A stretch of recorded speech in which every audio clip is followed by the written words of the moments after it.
Hello and welcome to the Guitar Hang Podcast. I'm your host, John Stancorb. Get ready to immerse yourself in the world of extraordinary riffs and groundbreaking solos as we sit down with the legendary Bumblefoot. Renowned for his incredible solo career and unforgettable performances with bands like Guns N' Roses, Sons of Apollo, and Whom Gods Destroy. Bumblefoot's innovation and creativity have earned him a spot amongst guitar legends. I'm thrilled to have you join us, and if you're as eager as I am for this exciting session with Bumblefoot, be sure to hit the subscribe button so you never miss an episode. Don't forget to spread the word with your fellow friends and guitar enthusiasts. So tune up, turn it up, and let's hang out with Bumblefoot on the Guitar Hang Podcast. I'm just finishing up a mix for a band that I'm working with and upload it to their Dropbox, and then I'll send them a link and see what they say. It's in a producing capacity? Yes. Okay. Yeah, a band from Baltimore. It's pretty much their first time really doing it legit, and it's coming out great. Wonderful. They're fantastic songwriters. This band called Shavrock. Their last name is Shavrik. And okay. yeah, and they're really good songwriters. It sounds like a mixture of like Daughtry with Scorpions, guitar harmonies, and very good stuff. Yeah. That's really nice. Very cool. Yeah, I was just listening to your new release, and it's fantastic. Well, thank you. Yeah, I mean, a lot of treats. The one thing that I especially enjoy is when you hear somebody that has got incredible chops and feel and that kind of stuff, but maintains a sense of humor. That really kind of pulls it into a very limited. There's not many players that I hear that have that facility that also maintain a sense of humor or playfulness. You, Guthrie, and a handful of others kind of. Matthias Eklund. He's a good one with that. Yes, he's another one. But yes, and Christophe Godin. Do you know him? Yeah. Phenomenal, yeah. French, yeah. It's just, I love that kind of Zappa-esque kind of Barnum and Bailey kind of thing, you know? Yeah, just not taking it all very seriously and just having fun, which is what it should be about. Yeah, it's because everybody has a lot of the same influences. It's just how they kind of appear on the scene. I mean, I think at first glance, most unless it's somebody that's sophisticated in their taste and breadth of music, may not realize that you're a George Harrison fan, as well as the classical music and all the other influences. But I'm always excited to hear about the stuff that we may not be aware of.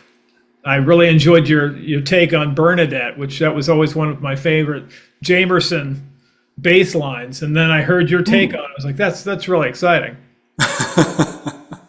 Not sure what happened to my camera there. Oh, there we go. Yeah, Bernadette. Yeah, what was the inspiration behind? I mean, I'm sure we're like myself. You're probably a huge Motown fan.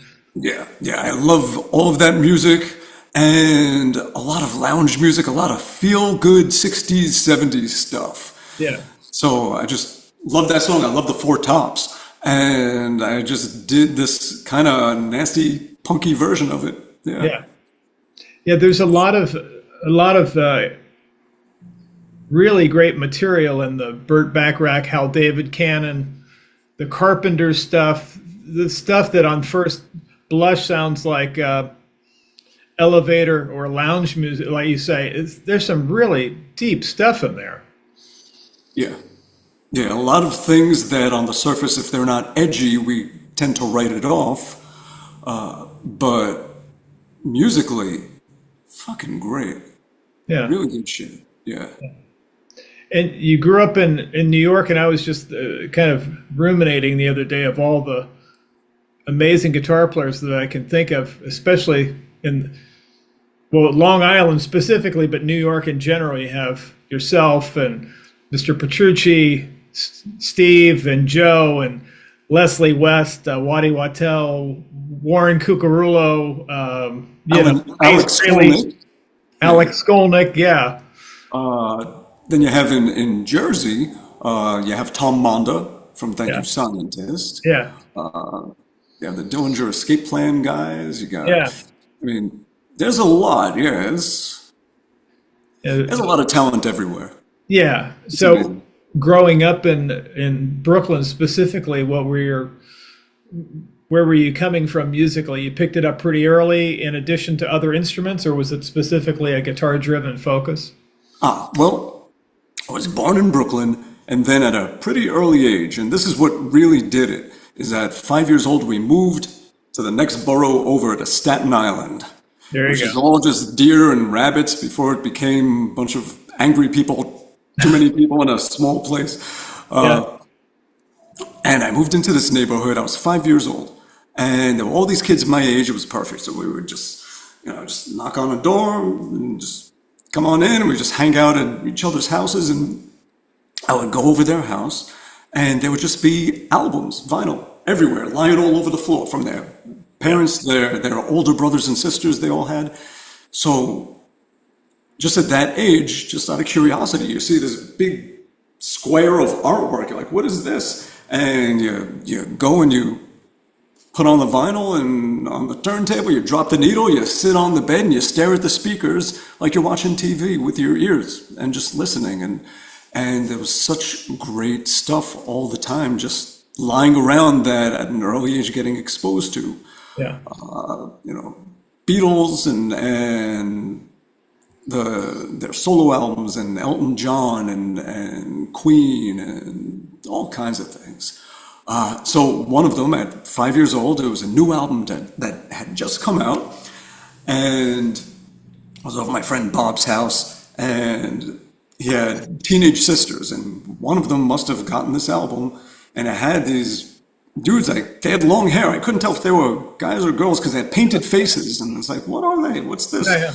And just looked interesting, so we popped it on, and it was Kiss Alive. It's alive. And it changed everything. It warped my fragile little child mind. And I heard it, and immediately it's like, I don't know what's going on, but that's what I want to do.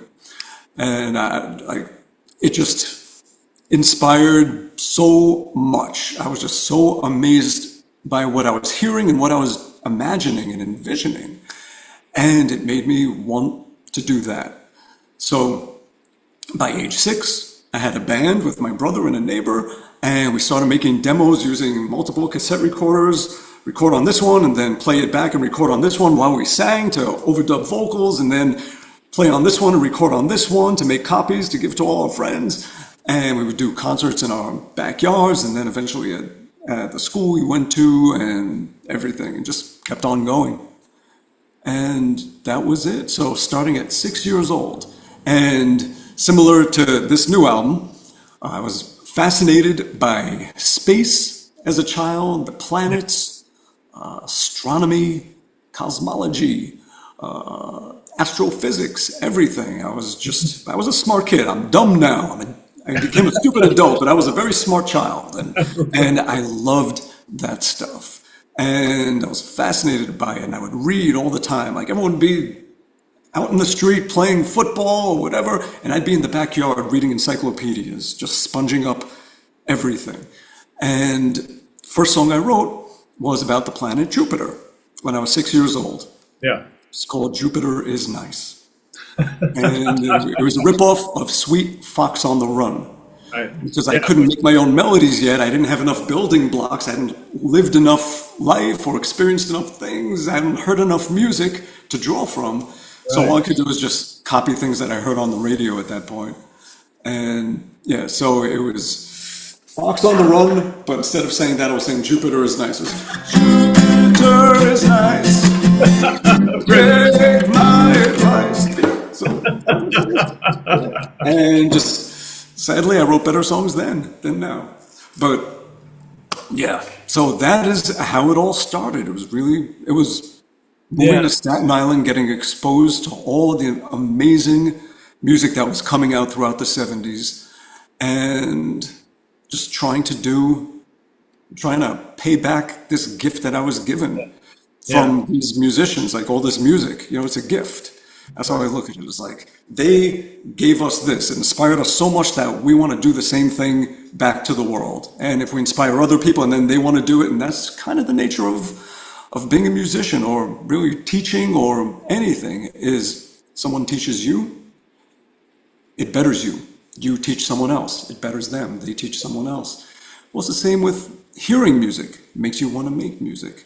And someone else hears that music and they want to make music. It's a beautiful thing. Yeah. Where you grew up in the 70s, you kind of hit the trifecta because you had the radio that kind of didn't have the ghetto thing of like, okay, you can only play this. They would play everything, Miles Davis, and then an Earth, Wind and Fire tune followed by a Carpenter. So you could hear everything. Then you mix that in with starting your poor man's art collection, gathering records, and because you typically, when we're kids at that age, we're roughly about the same age, we're buying based largely on either a recommendation from friends or older siblings or what the albums look like. And then, if you're in a neighborhood where every other garage has a band in it, that's just going to just push you in a way that you're going to hear all the great stuff. You're going to be able to start discerning what you like and building your own collection and then getting out there and doing it. It was a very fertile time prior to the internet, prior to, all these different options that you have today. It just forced you to be, even though there's a lot of copiers, people, that's how you learn is by copying, but it was a very fertile time because you're drawing from a lot more than just a narrow slice. Yeah. Well said. Yeah. So, I mean, it's a, and I think the other thing is where you grew up has a lot to do with. I grew up in the Midwest, the Cincinnati, and you're in New York. When it's cold out for a big, vast chunk of your year, a good 4.5 months, maybe 5 months out of the year, it's cold weather climate that kind of forces you inward. That's a great time to woodshed on guitars, drums, bass, and then if you have other kids your age, that's a good recipe for, learning Black Diamond or Deuce or Cold Gin or whatever it might be, and then going to Madison Square Garden and seeing Kiss. That had to be in the mix. I can't imagine you not going to see my very first concert. I was 9 years old. I remember seeing the commercials on TV 2 years earlier. They were doing a tour, and I begged my parents, please, but they wouldn't let me go, too young. So, Dynasty Tour, 1979, Madison Square Garden. And still, best concert I ever saw in my life. Absolutely. Yeah, there's no way to prepare you for that. I mean, if you're looking at Kiss Alive 1 or 2, just the album, and you're sitting here listening to it, 79, we hadn't. The only thing that you would have seen would be the Kiss Halloween special. You might see a little bit of Kiss on TV through a commercial, but there's nothing to prepare you for the onslaught of going there, being shoulder to shoulder with, 30,000 or however many thousands of kids there were at that show. Yeah. Just the spectacle. There's, how you would not become a musician at that point would be beyond me if that was your proclivity to begin with. Yeah. Were there any other groups that were kind of in that mix? Was it Ted Nugent, Aerosmith, Cheap Trick, every single one you name will be one of them. Yes. Yeah. Absolutely. And yes, I remember seeing the Going for the One album, and that to me is such a masterpiece, one of the greatest albums ever made. Compositionally, everything just incredible. 5 masterpieces on that album. So, yes, Jethro Tull. All the usual suspects: Led Zeppelin, Stones, Beatles, Who, Floyd, Queen, absolutely, AC/DC, Judas Priest, you name it, one of them. Yeah.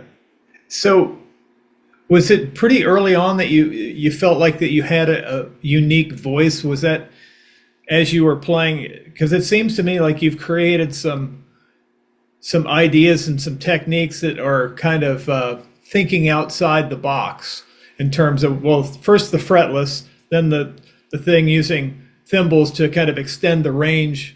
You know, Jeff Beck was known to do that with the slide sometimes, but I think that's a really wonderful, inventive use of a faux lap steel guitar like I have here, or a whammy Yeah, you pedal. have a nice collection back there. I was gonna say. Yeah, You got some good stuff on there. I tour with the Pink Floyd tribute group, so this is my replica of the David Gilmour's Fender Jetson lap steel. Nice. Yeah.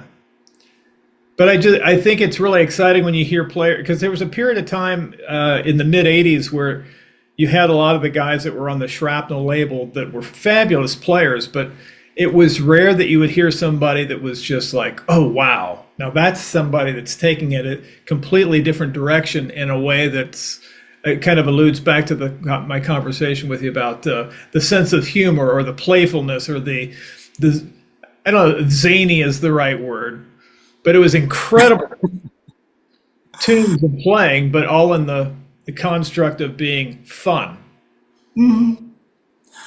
Yeah. When I started off, I didn't even want to be a guitar player. I wanted to be a drummer. I'm glad I didn't pursue it. I am the world's worst drummer. And from there, I was like, you know what? All right, my brother wants to be the drummer. He's the drummer. I want to be a bass player like Gene Simmons. Spitting blood, breathing fire, blah, blah, blah, blah.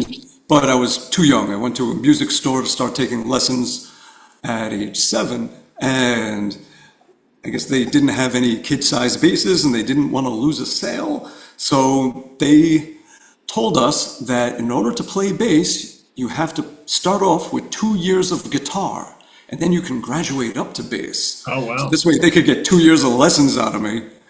And they conned me, they scammed me into becoming a guitar player.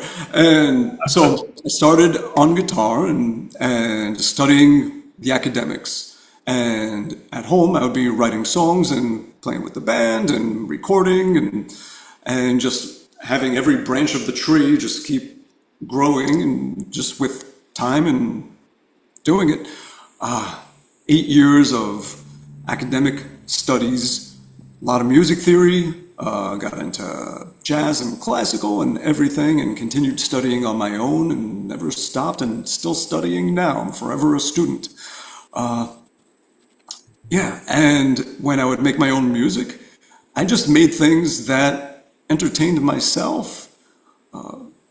I didn't plan on making guitar music. I would make just funny songs just to amuse myself. And then there were magazines that would do write-ups on unknown guitar players, and my friends told me, you should send in some of your funny little songs to them. They'd probably give you a write-up. And I did, and got a write-up in Guitar Player from Mike Varney of Shrapnel Records, was doing the Spotlight column. Right. And he stuck me in there in August '89. And funny enough, soon after I got a letter, and because I had my home address in there, and it's like, hi, my name is Guthrie. I live in the UK. I'm a guitar player too. Here's my demo, check it out. And I became pen pals with this guy named Guthrie Govan when we were teenagers. And we would write back and forth just handwritten letters and cassettes of our demos of funny little songs we'd be making and transcriptions. Here's how I played this riff and things like that. And yeah, so he's one of my oldest guitar friends. Yeah. Yeah. Yeah, with your debut record and his Erotic Cakes, I think I've cut it. As soon as I saw the title for that, I knew where that came from. So I knew that we were Simpsons aficionados. That, to me, I was like, I don't. This has got to be incredible. Just even if I don't like the play, there's something about it that I'm going to love just based on the fact of the name of the album. Because I know a lot of people were like lost on Erotic Cakes. What the hell? No, that's the final scene. It's like, Yep. Totally, yeah. So I played on Rhode Island Shred. I did the middle solo and the harmonies at the end. Yeah. So when I was doing this album, I was like, let me see if he wants to do one back. And he did. And it was on a song that opening riff to that song, vroom, vroom, vroom, vroom, vroom, vroom, vroom, vroom, vroom, vroom, is a riff I had from when I was 19 years old, 1989, that I just never did anything with. And I remembered it. I was like, you know what? I should have my 1989 guitar friend play on this 1989 riff-inspired song to start off making this album. That was the first song I started writing with the intention of making a guitar album. And yeah, it's amazing. I consider Guthrie and a handful of other UK guitarists my early virtual instructors, because I had a subscription to Guitar Techniques magazine. So whether it was him or Jason Sidwell or David Kilminster or Phil Hilborn, all those guys, because I loved that magazine because it had some great transcriptions, but it also had just some of the columns inside of it were just incredible. So Guthrie, I was considered to be a long distance guitar instructor. So that's a good bunch of names you just mentioned there. Yeah. Kind of excited to talk about how the album came together. The Simon and Space tune, as soon as it kicked, I was like, okay, I'm totally in. Nice. You have my undivided attention. And then because John was kind enough to send it to listen to, and I didn't realize he didn't mention about the cameos on there. You know, Steve and Brian and those guys and Guthrie. I was just blown away. Cool, thank you. Good. So yeah, I'd be kind of interested to hear, kind of some of the things that led up to the album. I know that there were some really high moments and not so great things that happened that kind of predated this. Oh, just life. Yeah. So there were two songs that I had put out. One called Chintaku in 2019, instrumental song, and Planetary Lockdown. As soon as I was on tour with Sons of Apollo, we got 4 shows out of 20 in before we had to throw our gear in storage in Germany and race home, and everything went into lockdown. It was a planetary lockdown, hence the name of the song. I had this opening riff, boom, boom, I was like, all right, first thing I'm doing, now that I suddenly have this wonderful, all this time that I wasn't expecting to have, finished up that song and released it, and then did a video where I left out the soloing in the verse and just told people, hey, put in your own solos, put in your own stuff, little collab. And like 500 people did it. And it wasn't just guitar players, it was drummers and bass players and horn players, flute player, violinist. Dino Jalusic did vocals. He made a vocal version of the song called Back on My Feet. So it was a nice way to connect virtually everybody. That was real nice. And then from there, I was writing the Whom Gods Destroy stuff, and I was in that mode of like the approach to that album. I took this weird sort of upside down approach. Normally, the foundation is solid, just boom, cha, boom, boom, cha, and all the crazy stuff is the icing on top.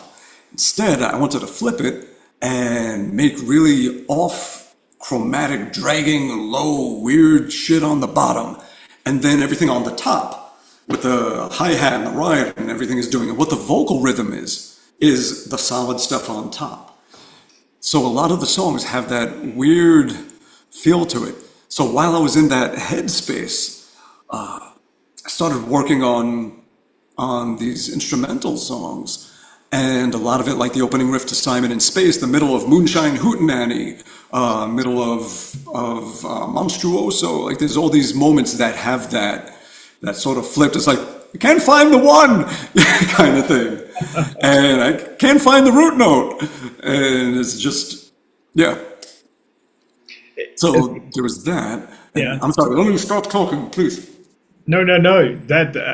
These are all things I'm excited to hear about. How are they germs of ideas in an iPhone, and then you kind of sit down with a Pro Tools session, just kind of flesh out some or or Logic or whatever you use. And I'm a Cubase guy since Cubase. 1999. 99, okay. I swear by Cubase. Yeah. Okay. And are you using mic cabinets or like IRs, like a sewer load box thing, or modeling? Helix native plugin. Pretty much the entire album was that. Yeah. Fabulous. Some of the other collaborations would be interesting to hear about, with Steve and with Brian and Ben and Guthrie, how, what they brought to the table, They bring themselves to the table, that magic that they have, that when you hear them, it just does something to you, something special. Yeah. So Ben Karras, phenomenal violin player from Thank You Scientist. I needed just a beautiful crying violin, and he's the guy. So asked him, would you do it? And he did it, and he made that thing cry. That song, just in the midst of all the death and just how it weighs on you, and the song just felt like a giant funeral. Like what I pictured in my head was, there was this Twilight Zone episode. I'm very big on the old Twilight Zone, 59 to 64. There was an episode where there was this road where all these people were just almost like zombie focused, just completely out of it, just walking down this road constantly, while there was this woman that lived in this house just watching them all. And they were soldiers of the Civil War. And and turns out that, everyone, I'm about to give a spoiler, so go like this if you want to watch the episode. I don't want to ruin it for you, but they were all deceased. And, she didn't realize that she was too, and she's been waiting for her husband to come back. And just the people that she's meeting on this road, and until the final one was actually Abraham Lincoln. And eventually So I imagined, that was kind of in my head, and I just pictured this road, like all this death. I just pictured like a big funeral. It has the bell and the boom, boom, the timpani, and just that feeling of just like, what the fuck am I experiencing here? And how you almost disassociate because it's so much, and you just have that like zombie-ish thing, and you're just kind of walking and just not fully there. So the footsteps on the gravel in the song, and the marching drum, like the military thing, and just the sad chords. It just, to me, it's just kind of like an ode to the masses of losses that we were all feeling. And I was just feeling it and just had to write something. And probably the saddest piece of music I ever made. But I feel like it really captured it. Yeah. So that's an example of something. Then on a lighter note, just being at home and watching a documentary on blues guitar players. I remember Lonnie Johnson was one of them, and I wasn't familiar with his stuff, and he was playing this almost like Zydeco kind of rhythm, this kind of, and immediately I just got all, and I grabbed my guitar and the fretless and just started doing like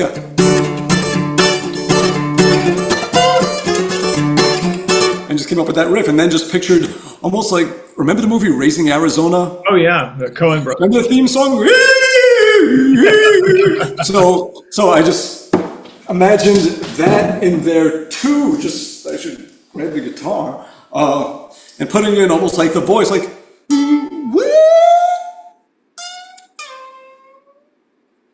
and it just became a song. It just like a fun bouncing song with a crazy ass middle stuff. But every song there's some kind of little story. So the song The Thread, and this will lead to Steve Vai. Yeah. There is this email thread for about 10 years started by Jeff Watson, wonderful guitar player from Night Ranger, just crazy Yeah. Eight Nothing, fingers. and that reverse upstroke that only he can play up to speed. Yeah, yeah. He is such a damn good guitar player and great guy. So Yeah. he has this email thread of a bunch of guitar players and friends of his, and drummers, a chef, all different people, producers, one bass player, and he invited me in, and like 10 years ago, and we just talk about whatever every day. We're writing to each other, just random stuff, Yeah. and one of the people on that thread is Steve Vai. So after years and years of talking about all kinds of random stuff and just, and see each other when we're in the same places at the same time, any of us that are part of the thread and all of that, I asked him, I was like, I'm working on an album, would you like to be up for playing a solo? And he did, and it is the most alien thing. Like when you listen to it, it's not all like anything like that, but try and play it. Try and figure out what the hell he did. He made sounds that guitars don't make. And I spent weeks, because I transcribed the entire album, and his solo, trying to figure out what the fuck he did. Like, all right, he's using a harmonizer, and he's using some kind of momentary switch to raise things a fifth, but it broke my brain. And I asked him, I was like, what did you do? I didn't want to bother you with this, but what did you do? He's like, I just laid a solo. I don't remember what I did. I don't know. So I think I got it weeks of just trying to replicate using gear and sounds and things and strings, and it broke my brain. Yes, I broke my brain. So yes. So anyway, so back to the thread. One of the songs I was working on actually is the song "The Thread," and I had a melody for it, and I knew I took it from somewhere, and I couldn't figure out from where. And I asked them, I was like, what am I stealing this from? I know it. I couldn't have made this up. It's too familiar.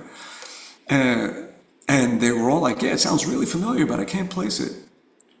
And then one of the guys finally said, as Gary Moore, Parisian, played it with him 100 times. You stole it. It's like, oh, okay, thank you. So back to the drawing board, and I just totally reworked the song, changed the chords, changed the melody, everything, and just made up a new thing, and showed it to my thread mates, and like, oh, this is great, yeah, it's definitely not anything else, and good. Seems like that first break, maybe it's too crazy, maybe save that for later, and then do something else there, like build up more. And I was like, you're right, okay. So I went back and started changing. So they kind of helped me write this song. So I named the song after them, The Thread.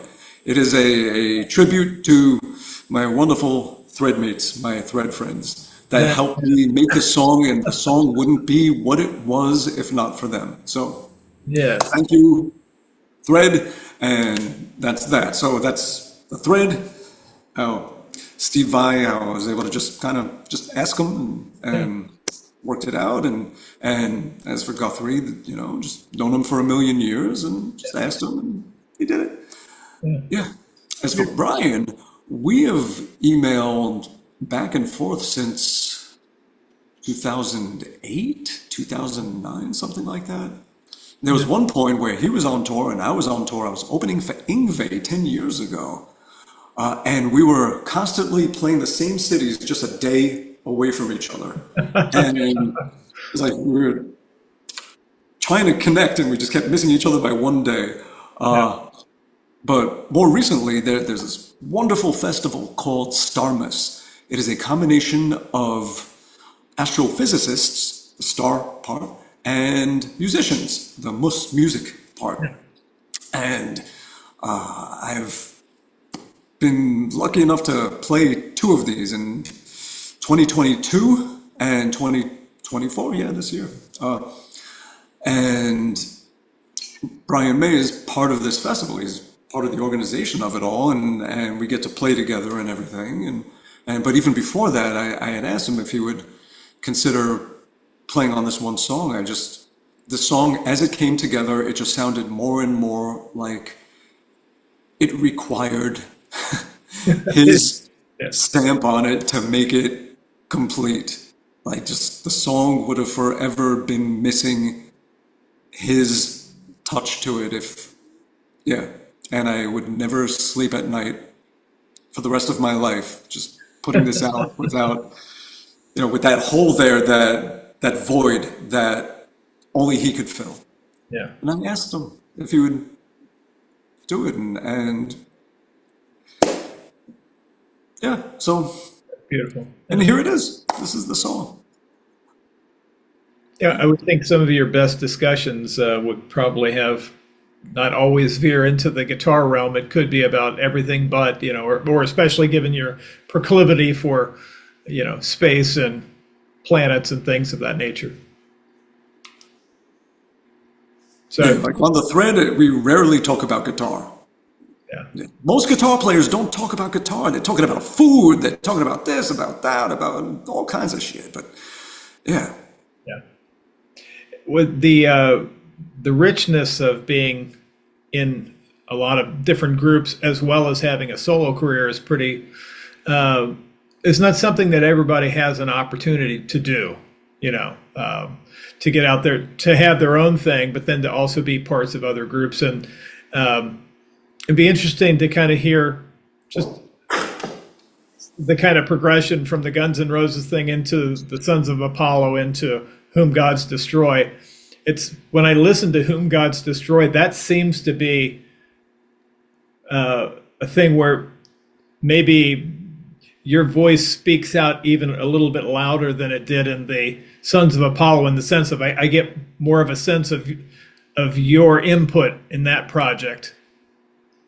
Oh, Not that I didn't hear it in Sons of Apollo, but when I heard that, I thought, wow, that really has a richness that I recognize from his solo material.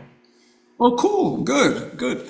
Yeah, with Sons of Apollo, yeah, I mean, I was a contributing member. Derek and I would write the music. We would just pass ideas back and forth. We would get together with Mike. We would piece it all together.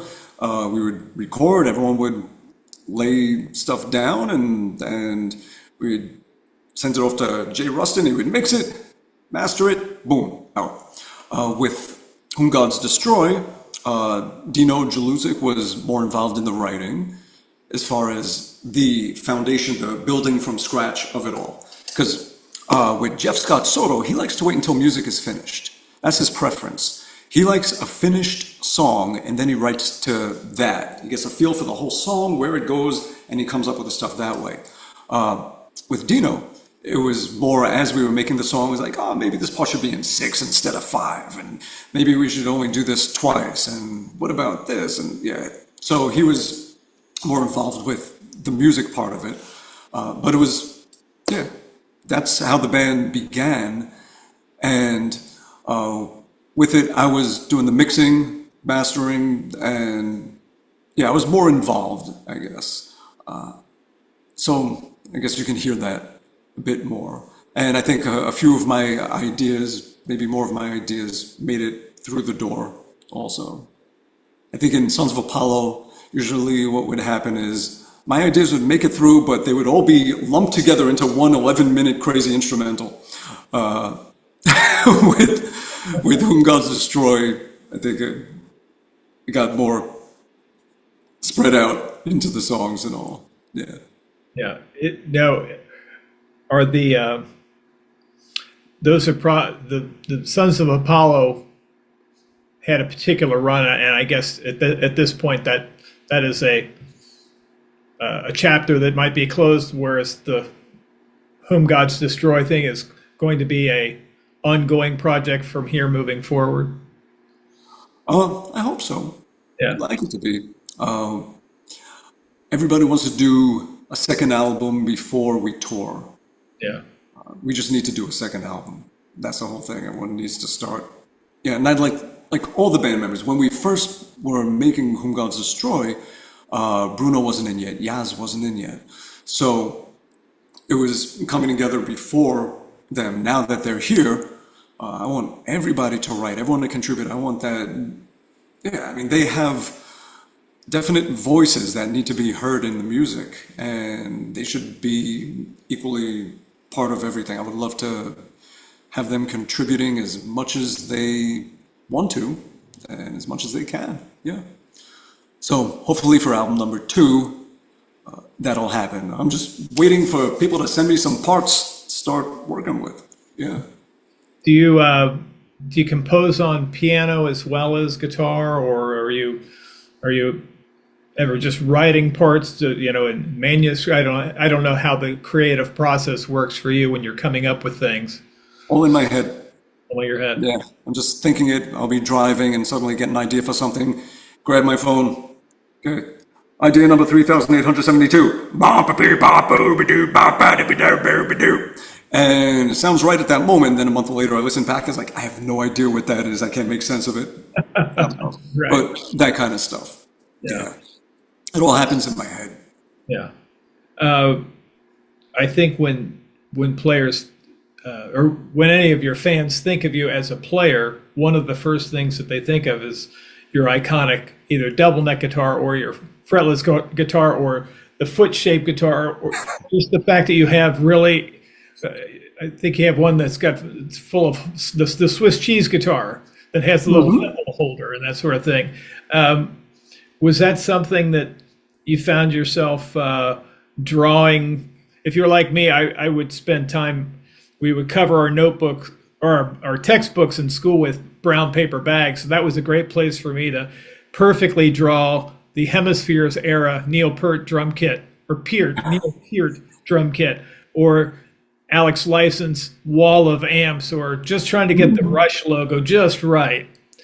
So I was wondering, were you drawing guitars and kind of that informed, one day when I have the fine folks at Vigier, or however you pronounce that, make me a guitar, I'm going to have them do this? I was drawing all kinds of weird stuff. Definitely into Rush and all of that. I should tune this thing up, but... La, la, la, la.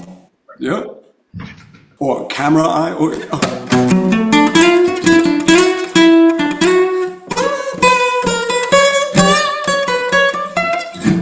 Yep. We could go on and on with this stuff. Yeah. Yes. It was a very fertile time to be, a rock band in the mid to late 70s. I mean, 70, that span between 75 and 80, I don't know what I would do without that period specifically. Nothing was bad. Every single thing was good. Even if it was a music style you hated, it was amazing stuff.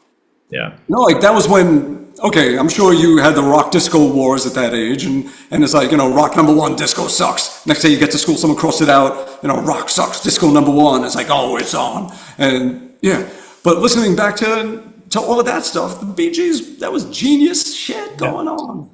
I remember clearly the first week of school in 6th grade, which would have been 76. It was the fall of 76. We came back on Monday from having the weekend off. Somebody had broken into the schools, and on every chalkboard in the school, turned the chalk sideways and in big numbers wrote 2112. Every single blackboard. And I remember the teachers in the hallway going, this must be some kind of drug that these kids are on, this 2112. And I remember being so proud. Like that was my team. That was my tribe. I was I didn't have a huge school that I went to, but the people that knew, we were just thrilled. 21, especially when we have assumed control. We have assumed control. It's like, yes!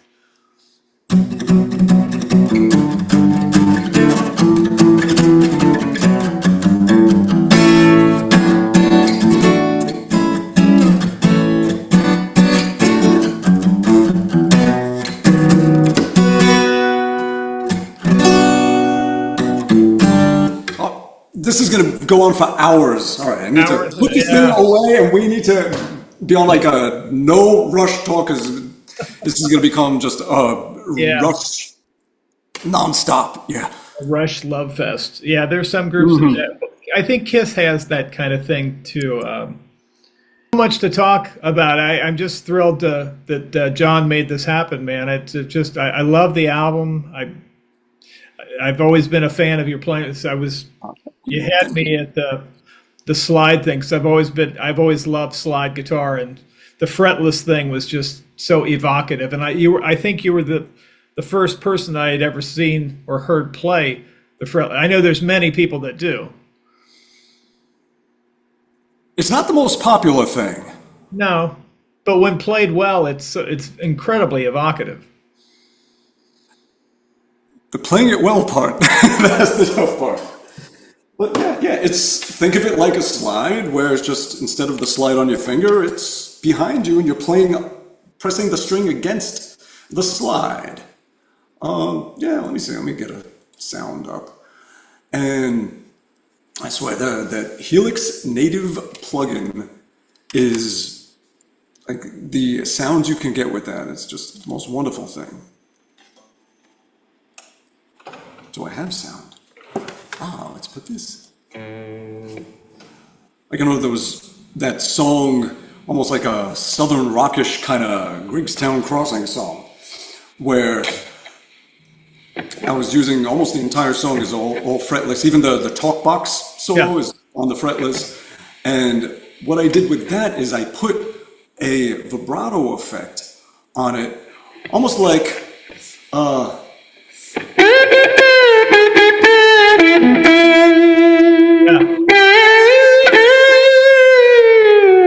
So the thing about that is that as you move, it's going to react almost, I would say randomly, but just unpredictably with the wavering, so that even when you do your own vibrato, it's going to create all these imperfections in it.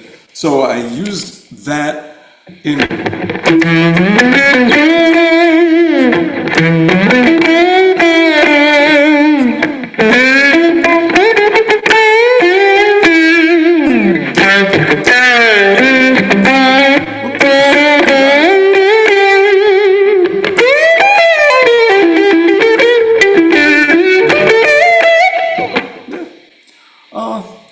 Just little things. I played around a lot with tones and sounds and things, and just a lot of just having fun with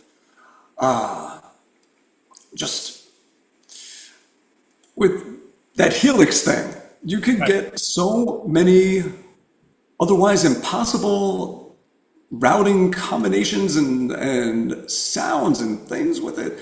So I was doing a lot of that, like Simon in Space, the single. So many different tones where I would need like a pedal board the size of this room and a lot of different amps behind me and a crew of people switching and turning knobs. But you could just do it at a press of a button. Yeah. And it's wonderful to have that technology. We're living in a good time. Oh yeah. So I can load up something, I'll show you some of the sounds.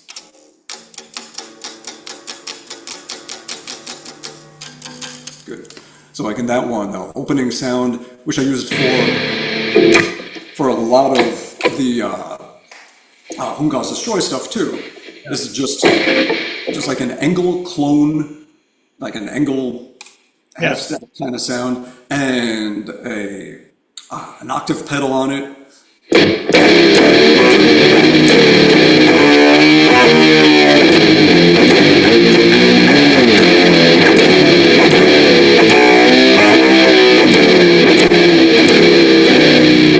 And also for all the Whom Gods Destroy stuff.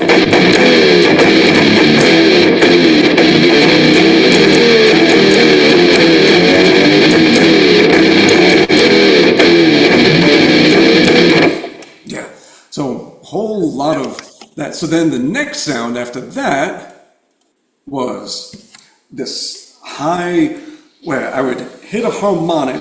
Well, I would hit a note and then I would pinch off a harmonic.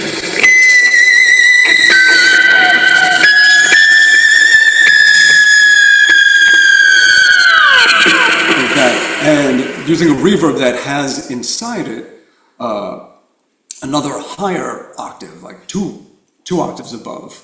So it has that sound in there going against that other sound.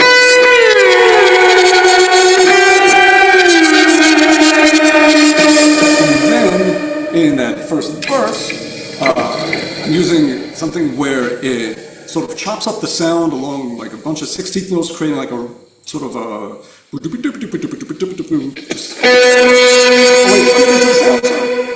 There it is.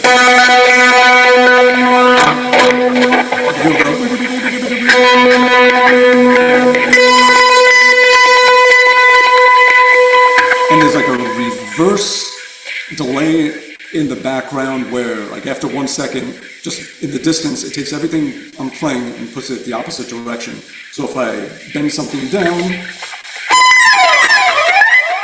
does that in the opposite way.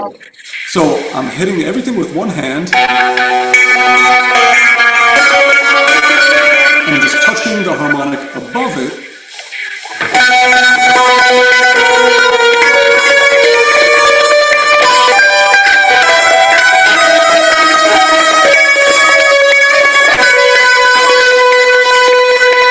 And the sound after that is, it's like a quick Q-tron, quack, quack, quack, that reacts to however hard you hit, going to a 16th note delay, that just hits one, so every note you hit, it goes bub-up, and then another delay, delaying the delay, at a dotted eighth with a bunch of repeats, so you get but-up, but-up, but-up, but-up.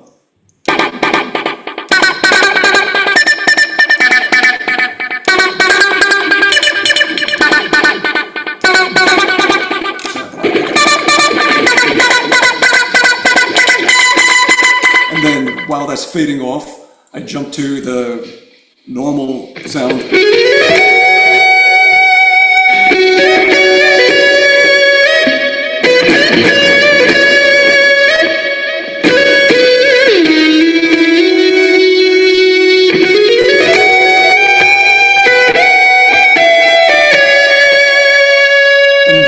And then that crazy, where's that other sound?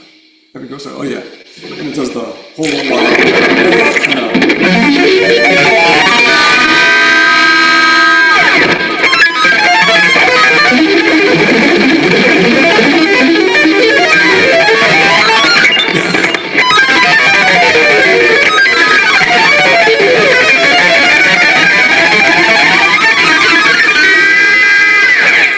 So there's a lot of interesting playing around with guitar tones in this whole thing, for sure.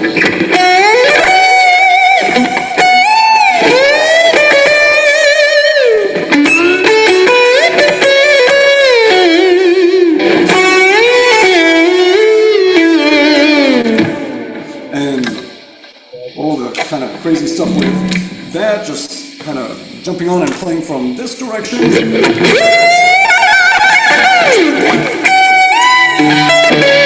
So what I'm doing there is I am extending the range of the bend. I'm bending up, but I am shortening the length that the string is vibrating this way so that it raises the pitch from both directions.